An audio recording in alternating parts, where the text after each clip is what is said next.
Hello everyone, good evening and welcome to my blog.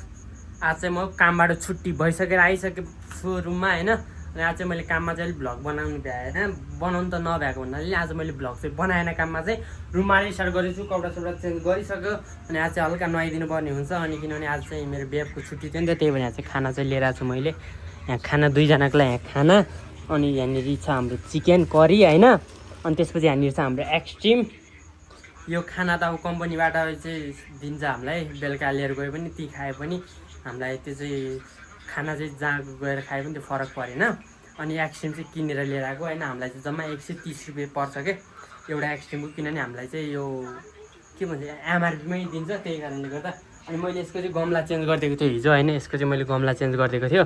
अनि गमला change गरेपछि मैले त मर्छ जस्तो लागेको थियो, तर मऱ्यो होइन। दामी भएर चाहिँ मनी प्लान्टको पहिला प्लास्टिकमा थियो, अनि अहिले चाहिँ यसमा हाल्दैछु मैले। तपाईँलाई रुम यसरी सेटअप गरेर छ यस्तो तरिकाले। हामी मन्दिर छ होइन, त्यो मन्दिर हो। अनि त्यसपछि यहाँनिर चाहिँ यो चाहिँ गिफ्ट आएको गिलास हो हाम्रो। अनि यो माथि पनि गिफ्ट आएकै हो होइन, टक्कलाएर। अनि तपाईँ यहाँनिर छ हाम्रो गमलाहरू, हजुरहरूले। यहाँनिर चाहिँ मेरो स्नेक्स प्लानहरू होइन।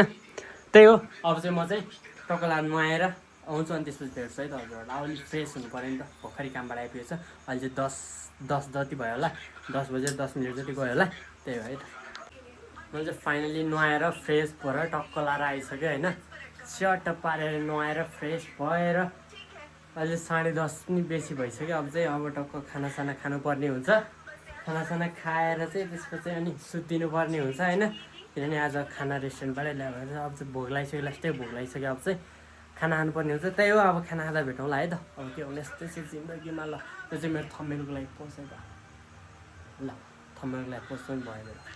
यहाँ चाहिँ चट्ट लगाएर हामी चाहिँ अब खाना खानु लाग्यो होइन। टक्क लगाएर घिउ सिउ हालेर चट्ट पारेर, यहाँ घिउ हो यो चाहिँ। अनि यहाँ चिकन करी छ, अनि यहाँनिर राइस छ। टक्क अब चाहिँ खाना खानु लाग्यो। अब टक्क खाना खानुपर्ने हुन्छ। खाना सँगसँगै यत्रो डिब्बामा अचार आएको छ, यो चाहिँ मेरो उता ससुरालीबाट आएको अचार हो होइन। अब टक्क बुढाबुढी बसेर अब खाना खानुपर्ने हुन्छ।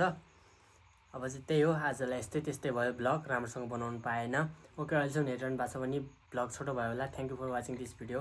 साउट me shout all my friends, bye bye, take care everyone.